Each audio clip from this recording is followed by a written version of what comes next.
আজ আমরা একটা অতি গুরুত্বপূর্ণ বিষয় নিয়ে আলোচনা করব। কেননা এই আলোচনার ওপর অনেকেই সিদ্ধান্ত নেবে তার সন্তানদেরকে কোথায় কিভাবে ভর্তি করব। আজকের আলোচনাটা হবে মাধ্যমিক স্তরে, অর্থাৎ পঞ্চম থেকে নবম শ্রেণীর ক্ষেত্রে আপনার সন্তানকে কোন বিদ্যালয়ে ভর্তি করবেন। কেননা সন্তানের পড়াশোনা নিয়েই অভিভাবকরা আজ সবচেয়ে বেশি চিন্তিত। আর যে সময়টা সবচেয়ে বেশি চিন্তিত, আজ সেই সময়কালটাই নিয়ে আলোচনা করব। তাহলে আলোচনায় আসা যাক। মাধ্যমিক পরীক্ষা হলো জীবনের সবচেয়ে গুরুত্বপূর্ণ পরীক্ষা। এরপর থেকে এক এক করে সাফল্যের সিঁড়িতে পৌঁছানোর পথ তৈরি হয়। তাই মাধ্যমিক পরীক্ষাকে জীবন গঠনের প্রথম সিঁড়ি বলা যেতে পারে। তাই মাধ্যমিক পরীক্ষায় অনেক ভয়ভীতি কাজ করে, অনেকে নার্ভাস হয়ে পড়ে। এই পরীক্ষায় ভালোভাবে উত্তীর্ণ হতে পারলে পরবর্তী ধাপগুলো এগিয়ে যাওয়া সহজ হয়। এই পথকে সুগম করতে গেলে মাধ্যমিক স্তরে বিদ্যালয় নির্বাচনটা অতি গুরুত্বের সঙ্গে বিবেচনা করতে হবে। হ্যাঁ, বিষয়টা নিয়েই বেশিরভাগ অভিভাবক চিন্তিত থাকে। তার জন্যই আজ একটা ছোট্ট করে ভিডিও তৈরি করছি। হয়তো দু একজনের কাজেও লাগতে পারে। কে বলতে পারে যে কাজে লাগবে না।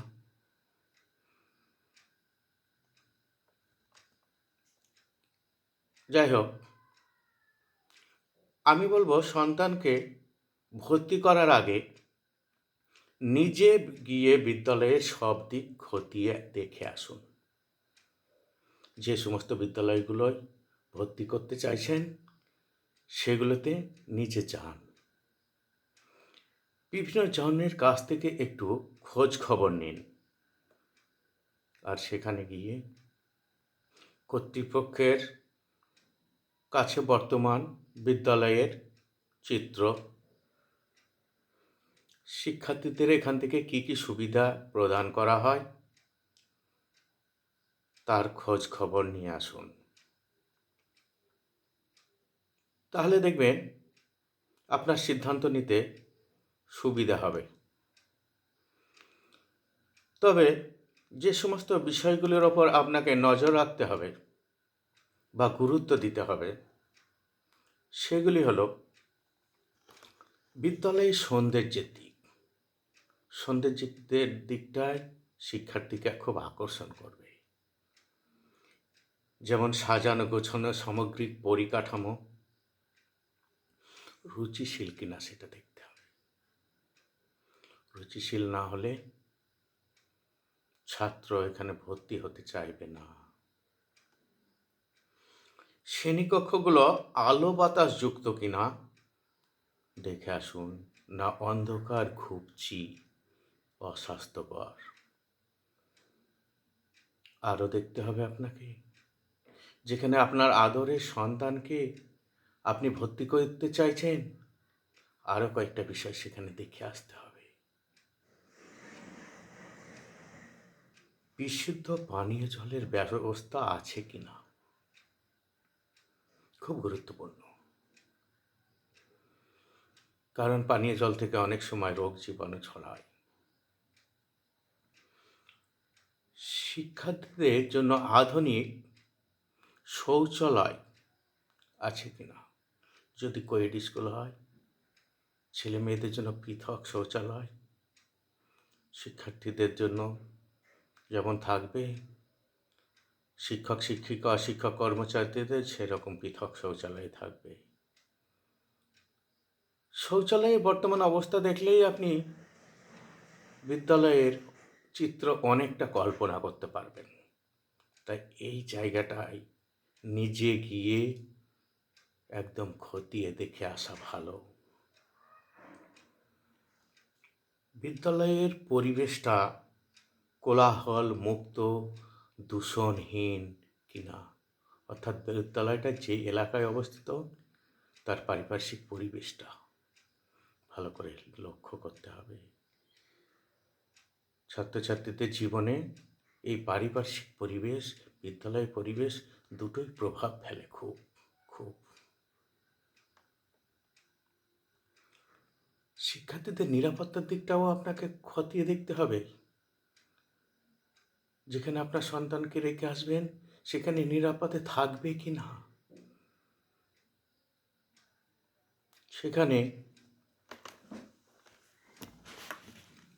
দেখা যাচ্ছে প্রাচীর ঘেরা নেই, যখন তখন বাড়ি চলে আসতে পারে, গেট লাগানো নেই, থাকে না কোনো সিকিউরিটি, রাস্তার সাইডে অবস্থিত স্কুল, যানবাহন চলাচল সব সময় করে, বিপদ ঘটতে পারে, সাবধান, সেগুলোও ভাবতে হবে। সেখানে দেখুন মেয়েদের জন্য কমন রুমের ব্যবস্থা আছে কিনা, খেলার মাঠ আছে কিনা, অডিটোরিয়াম আছে কিনা, জিম সেন্টার থাকলে তো আরও ভালো। আর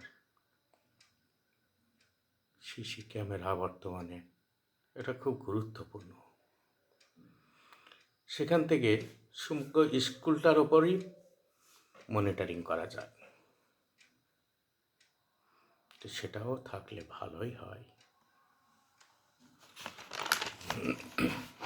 এরপর আপনাকে পড়াশোনার দিকটার দিকে নজর ঘোরাতে হবে। আগেরগুলোও তো গেল, পড়াশোনা বাদ দিয়ে আদার্স, এবার পড়াশোনা দিকটাই আসা যাক। বর্তমানের দিনে বিশেষ করে গ্রামের স্কুলগুলো প্রায় শিক্ষক শূন্য হয়ে পড়েছে। গ্রামের স্কুল, শহরের স্কুল, এসব নিয়ে পরবর্তীতে বলবো। তাই সেই দিকটা খতিয়ে দেখতে হবে আপনাকে, পর্যাপ্ত শিক্ষক শিক্ষিকা ও শিক্ষক কর্মচারী আছে কি না, যারা আপনার সন্তানকে আদরে যত্নে শিক্ষা দিয়ে, সুশিক্ষা দিয়ে বড় করে তুলবে। পর্যাপ্ত শিক্ষক শুধু গুনতিতে বাড়ালেই হবে না, দেখতে হবে সুদক্ষ শিক্ষক, মানবিক শিক্ষক, যাদের কথা বলছি তাদের স্নেহে আপনার ছেলে সন্তান বড় হতে পারলে সুশিক্ষিত হয়ে উঠবে। তাই সেই দিকটাও খতিয়ে দেখতে হবে, দক্ষ শিক্ষকের দিকটা। সাবজেক্ট অনুযায়ী দক্ষ শিক্ষক থাকতে হবে, উপযুক্ত শিক্ষক থাকতে হবে, নাহলে পড়াবেটা কে? আর যেটা বলছি স্মার্ট ক্লাসরুম, বর্তমানের দিনে শিক্ষা ভাবাই যায় না স্মার্ট ক্লাসরুম ছাড়া। আধুনিক শিক্ষা সহায়ক উপকরণ অর্থাৎ অডিও ভিজুয়াল এইডস, যার মাধ্যমে শিক্ষণীয় বিষয়গুলোকে জীবন্ত করে তোলা যায়। শিক্ষার্থী অধিকতর গুরুত্ব সহকারে, মনোযোগ সহকারে পড়া শোনে, অল্প সময়ে বুঝে যায়, মনে থেকে দীর্ঘদিন। তাই সেই দিকটাও আপনাকে লক্ষ্য রাখতে হবে। উপযুক্ত লাইব্রেরি, যেখানে শুধু বিষয়বস্তু ছাড়াও অন্যান্য জ্ঞান অর্জন করা যাবে। আধুনিক পরীক্ষাগার, এটা তো খুবই খুবই ভাইটাল। এখন ছাত্ররা আধুনিক পরীক্ষাগারের মধ্যে অনেক কিছু তৈরি করতে শিখছে, সিলেবাসে অনেক কিছু যুক্ত হয়েছে। কম্পিউটার ল্যাব আছে কিনা সেটাও দেখতে হবে। কম্পিউটার ছাড়া এক পাও এগিয়ে যাওয়া যাবে না। এটাও খুব গুরুত্বপূর্ণ। তাই এই বিষয়গুলো আপনাকে আগে ছাত্রকে ভর্তি করার আগে, সন্তানকে ভর্তি করার আগে খতিয়ে দেখতে হবে। পর্যাপ্ত খেলাধুলার সরঞ্জাম আছে কিনা এটাও দেখতে হবে। শুধু পড়া নিয়ে ভাবলে হবে না। জীবন গঠনের জন্য খেলাধুলাও অপরিহার্য। সেখানে বাৎসরিক খেলাধুলা হয় কিনা, সাংস্কৃতিক অনুষ্ঠান, এটাও খুব ভাইটাল। এটাও শিশুকে এগিয়ে নিয়ে যায় পড়াশোনার জগতে। সবসময় পড়াশোনা একঘেয়েমি করে তোলে ছাত্রকে। তাই কিছুটা বিনোদনও দরকার। সেগুলো দেখতে হবে সাংস্কৃতিক অনুষ্ঠান মাঝে মাঝে হয় কিনা। আর একটা, বছরে একবার দুবার অন্তত কাছাকাছি ভ্রমণের ব্যবস্থা, সেটাও খুব গুরুত্বপূর্ণ। এগুলো দেখা দরকার। সর্বোপরি আপনাকে জেনে নিতে হবে বিদ্যালয়ের বিগত বছরগুলির ফলাফল কেমন হয়েছে। যারা এখান থেকে পড়াশোনা করে ভালো পদে প্রতিষ্ঠিত হয়েছে